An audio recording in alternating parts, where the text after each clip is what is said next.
All right, ready to dive into something we all experience, but maybe don't think about too much. Okay, shoot. Air quality.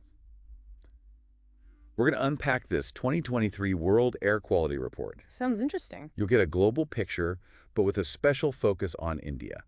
The report goes pretty deep on that. Cool. It's like, if Earth had a lung checkup, what would the results say? Oh, that's a good analogy. Because like our own lungs, the health of the planet is tied to the quality of the air. Right. And this report shows that the air quality in India is pretty bad. It ranks as the third most polluted country globally. Third. Yeah. Wow. And to add to that, 9 out of the top 10 most polluted cities are in India. Begusarai in Bihar is the worst. Yeah, it's pretty alarming. And to understand how bad it really is, we have to talk about PM 2.5. PM 2.5. That's fine particulate matter. It's the tiny stuff that you can't see, but it goes deep into your lungs. Oh, wow. The World Health Organization recommends that the concentration of PM 2.5 be no more than 5 micrograms per cubic meter. But India's average is 54.4. Whoa, 10 times the limit. Yeah. That puts it in perspective. Yeah. But how many people are we talking about here? Well, the report says 96% of the Indian population breathes air that's worse than what the WHO recommends. So like 136 million people. Exactly. 136 million people are dealing with this incredibly polluted air every single day. Wow, 136 million? That's almost all of Russia. Yeah. Makes you wonder what it's doing to their health. Yeah. We aren't talking about sniffles and coughs here. This is serious stuff. Really? Yeah. We are talking about increased chances of heart attacks, strokes, respiratory illnesses like asthma, and even lung cancer. Oh, wow. There's also new research showing air pollution can have a bad effect on how children's brains develop. That's really scary. It's like a health crisis that's happening slowly. Hmm. So what about the rest of the world? What does the report say about that? Any good news? Not really. Only 7 countries meet the WHO air quality guidelines. Which ones? Australia, Estonia, Finland, Grenada, Iceland, Mauritius, and New Zealand. Not many A+ grades then. Nope. And it gets worse. Air pollution contributes to 1 in 9 deaths worldwide. That's 7 million people dying too early every year. 7 million. Wow, that's hard to imagine. And that's just the deaths, right? There are a lot more people living with chronic illnesses because of air pollution, too. Absolutely. Okay, so we've talked about health, but what about the economy? This has to have a huge financial impact, especially in India. You are absolutely right. India loses $36.8 billion every year because people are dying early or can't work because they are sick from air pollution. And $36.8 billion. That's more than the entire GDP of some countries. Yeah. It really shows how everything is connected. Environmental problems directly affect the economy. But it's not all bad news, right? The report mentions that India is doing some things to try and fix this, like the National Clean Air Program. Yes, that's right. The National Clean Air Program wants to reduce particulate matter pollution by 30% by 2024. Okay. They also have the Bharat Stage Emission Standards, which are like the Euro emission standards. They control how much pollution comes from cars. Interesting. What do you think about those initiatives? Will they actually make a big difference? Well, that's the big question, right? Those initiatives are good, but the report says India needs to do more. It's not just about one program or one policy. It's about fixing the things that cause pollution in the first place. Okay, so what are those things? What causes all this pollution? One big one is how cities are growing. Cities are getting bigger really fast, and they often don't have the right systems to deal with waste and pollution, construction, traffic, and all the factories. Yeah. They all make the air dirty. So it's like growing pains. The cities are growing too fast for their own good. Yeah, something like that. What about the factories? You mentioned something called Bharat Stage Emission Standards. What are those? Oh, those are like the Euro emission standards.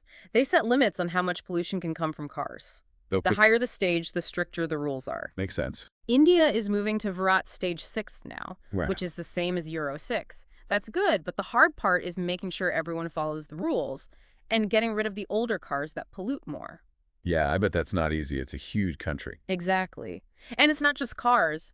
Factories are a big problem, too. Yeah. A lot of them still use old technology that pollutes a lot, and they don't have good ways to control that pollution. The report says India needs stricter rules, better ways to check if companies are following the rules, and maybe even rewards for companies that switch to cleaner ways of doing things. Like a carrot and a stick approach. Exactly. Stricter rules to force them to change and rewards to encourage them. Smart. And then there's farming. Farmers in some parts of India burn their crops after harvest. That sends a lot of smoke and pollution into the air. The report suggests finding other ways for them to get rid of the leftover crops, like composting or mixing it back into the soil. It's amazing how everything is connected. Air quality is tied to how cities grow, what factories do, even how farmers work. It really is. And there's one more thing. The report also talks about the need for countries to work together. Air pollution doesn't stop at borders, you know. Pollution from one country can travel to other countries, even to other continents. So India can't fix this alone. They need to work with other countries to stop pollution from crossing borders. Yes. And they need to share information, resources, and learn from each other. Like, what could they learn from other countries? Well, China has done a good job of reducing air pollution in recent years. India could learn a lot from them. And international organizations can also help with research, technology, and money. It really shows you how big this problem is. But what about us?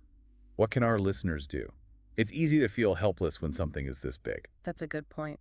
But every little bit helps. One of the best things you can do is think about how you travel. Okay, how so? Like, could you walk or bike sometimes, or take the bus or train? Instead of driving. Yeah, even doing it sometimes can help reduce pollution. So being mindful of our carbon footprint, even for short trips.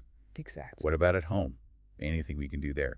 Definitely. Making your home more energy efficient is a good idea. It saves you money and helps the environment. How can we do that? Well, you can make sure your home is well insulated and switch to appliances that use less energy. Oh, and remember to turn off the lights when you leave a room. Simple things, but they probably add up, right? They do. What about when the air is really bad? Like in those Indian cities we talked about. Is there anything people can do to protect themselves? The report says wearing a mask can help, especially an N95 mask. Oh, right. Those filter out the bad stuff. Exactly. It's not a perfect solution, but it can help. And if you think the air pollution is making you sick, you should see a doctor. Good advice. So we've talked about what individuals can do, but what about the bigger picture? Can our listeners do anything to make real change happen? For sure. Your voice matters. Vote for people who care about the environment. Speak up for stricter rules on pollution. Support renewable energy. So be an informed citizen, make your voice heard, and vote for change. One thing that surprised me in the report was the link between air pollution and mental health. Yeah, it's something more and more researchers are looking into. Studies show that air pollution may increase the risk of depression, anxiety, and even problems with thinking clearly. Wow, I never thought about that. Air pollution is worse than I thought. It's not just what we see and feel in our lungs. It affects our whole well-being, both physically and mentally. So true. We need to tackle this problem in many ways. Through our own choices, new technologies, new laws, and by working together as a global community. Exactly. It's a big challenge, but we can do it. Well said. It reminds us that we all share the same air and the same planet. We need to work together to protect it. And on that note, we've reached the end of our deep dive into air quality. I hope you learned something today and feel empowered to make a difference. Remember, even small changes can have a big impact.